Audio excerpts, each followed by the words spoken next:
Na so, wenn wir schon bei den Hobbys sind, Motorrad fahren, saufen, fischen geht ja auch hier und da.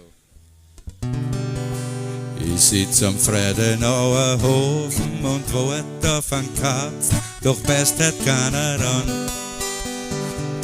Ich könnt daheim noch gemütlich schlafen, schön warm in der Hapfen, warum tue ich mir das an?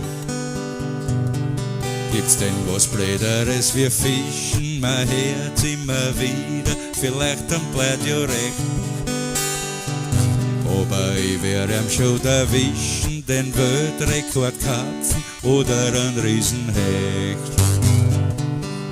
Ein Fisch wird kommen und meinen Köder schlucken, da in der Ködenhof, das macht sonst keinen Sinn. Ein Fisch wird kommen, ich komm ins Buch der Rekorde, auf so einen großen Worte, weil ich ein Fischer bin. Da bleibt schon einer stehen und fragt mich, na beißen's, na gängen, sie haben noch gar nicht gefangen. Ich krieg einen Rappe und dann sag ich Gescheiß und steh da nicht deppert umeinander. Es geht da ja nicht nur ums Fangen, ich tu gern entspannen in Frischluft und Natur.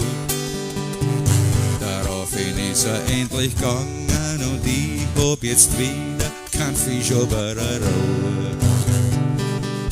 Ein Fisch wird kommen und meinen Köder schlug, da in der Ködenhof, das macht sonst keinen Sinn.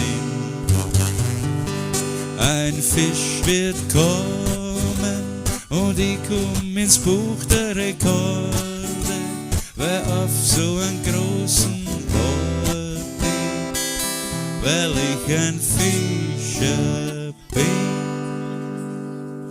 Petri Heil.